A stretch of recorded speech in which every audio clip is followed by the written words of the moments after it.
Hello, beautiful people. Welcome back to our channel. I'm afraid this is a sad news. It's heartbreaking. It's worrisome, but it's all again happening in Southeast, and a lot of prominent men have entered into agreement. I'm talking about the Igbo prominent men, and are saying that the Igbo elders are demanding that they should halt military operation in southeastern region. A lot of figures are coming out. They are bringing out their figures, and they're calling out to the world to hear what is happening in southeast.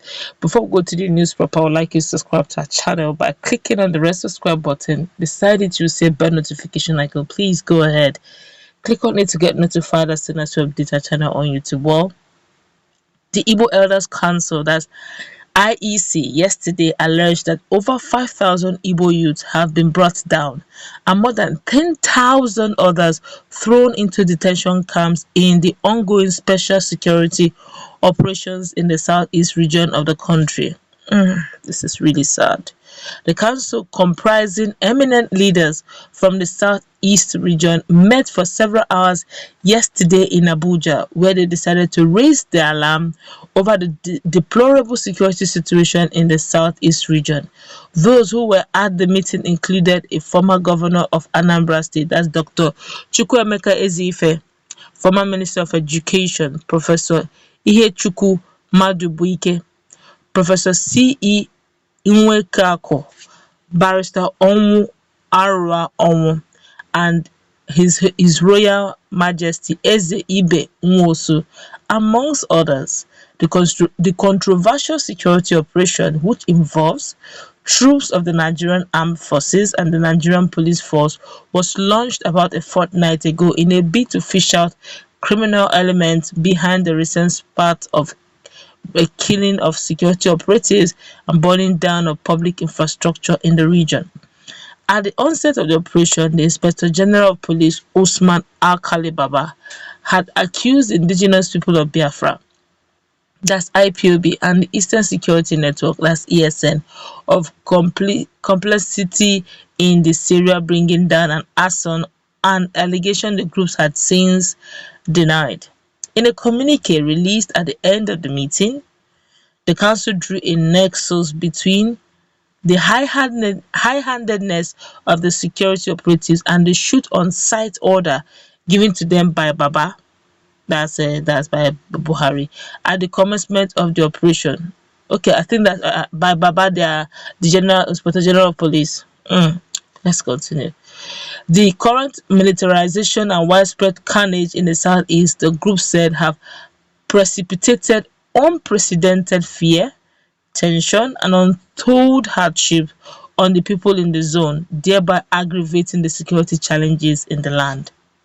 The council lamented that in spite of the ban on roadblocks nationwide, security agencies in the south routinely stop motorists at illegal checkpoints, search them in most dehumanizing manner under the guise of fishing out presumed members of IPOB and ESN. According to the council, those arrested by security operatives were mainly young males, were not charged to court to defend themselves, but were marched away to unknown destinations, most of whom never returned alive.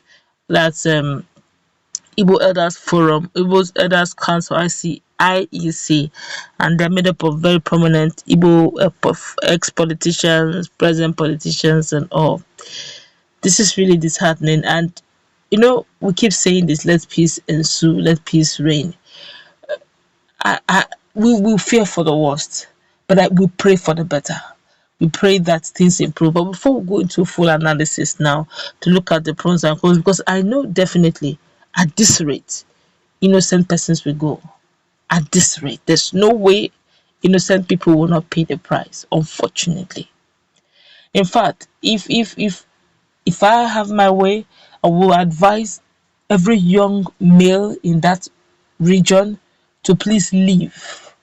Let the tension calm. Young males should leave that area, but leaving that area also, if there's any security breach, and these Fulani headsmen who have been known to be very, especially those ones, the foreign ones that find their way from the bushes into the communities, into the suburbs, If they eventually come in and don't see young male, they eventually will take over the land. These are issues we have seen similar situations in Benue, where Benue people are crying every day over insecurity. But this time around, I think it's born out of also the fact that and UGMs were always burning down police stations. I knew at some point they're going to attract the federal might.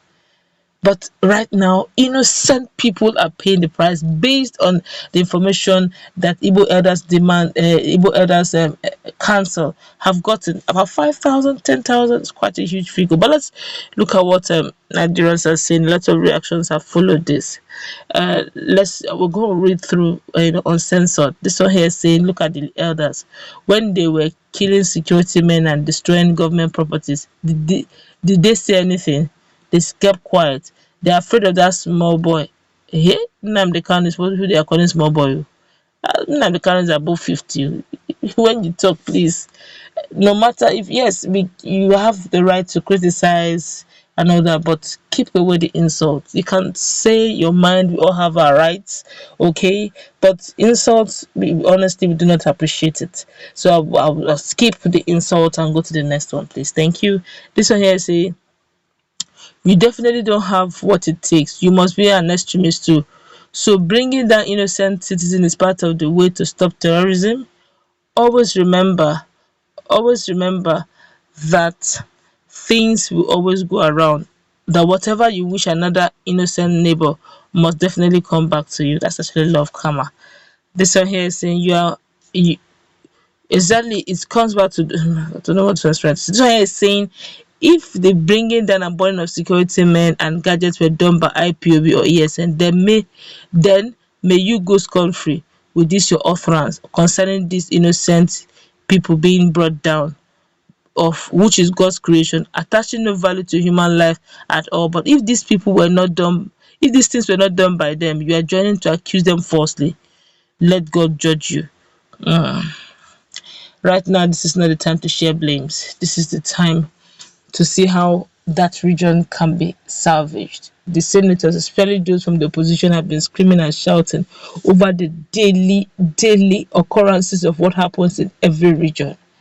And honestly, we keep moving on as if nothing is happening. Every day, we keep hearing number of people who die every day in Nigeria in every aspect. Just some days back, some hours ago, not days back, I saw a crowd. Okay, you see the video at the background. A crowd of villagers running from Niger State to Kebbi. They are running with everything they hold there because they just gotten a classified information that their community's next. They didn't even bother. Those who could carry. They just left. For how long are we going to continue like this? Governance, one of the key cardinal rules is to secure both life and properties. All those are already gone. Let's meet in that comment section, please. Also take.